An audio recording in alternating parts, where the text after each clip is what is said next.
Not if I can help it. To provide some context to those who are new, my name is MJ. I'm a trans man, and I've spoken out about how I've detransitioned in the past. The first time mainly due to like religious stuff, and the second time primarily due to safety. The safety aspect is because I live in a town that is very rural. I love my town. It's come a long way. But it is rural, and the area is not always super accepting to anybody who's LGBT. This is inquiring if I were to ever feel like I had to detransition again, would I move to a place that was more accepting of people like me? And honestly, probably not. In general, when I talk about like how like at times I've had to be on the defense and stuff where I live, because I've had some incidents that were less than wholesome. You know what I mean? A lot of people will be like, well, why don't you just move? And I think I should take the time to explain why. When I was growing up here, I did not make a great name for myself. I had a bad reputation. A lot of that was on me because I didn't always make the right choices. But there was a lot of it that was out of my hands.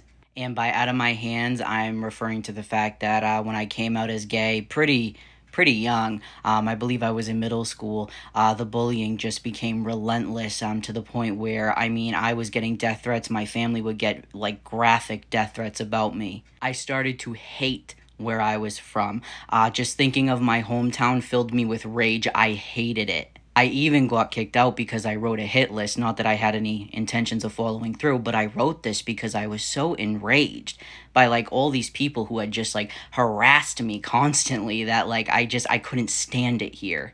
Not only did I like move out, any chance I got, I would like be out of here. Like I'd move any chance I got. But I also would refuse to even step foot inside any like store or anything that was in this like area because I didn't want to run into anyone I knew. I still was filled with so much rage and like hurt by it. But when I started to transition, that started to change because now I had a son and I knew that me being trans could in some ways reflect on him. And I was going to do everything in my power to make that not happen. This home is the home that kept me safe almost my whole life. When I wake up, I see the same trees that everybody else in this town sees, and I deserve to see them. I have the right to be involved in any public event that's being held. I have the right to be involved in my son's education, and that includes going to school functions. I have the right to all of that, just like everybody else. That doesn't mean that I like never run into situations like outside of my town where I'm still like looked at weird, discriminated against. But this is my home, and I shouldn't have to leave.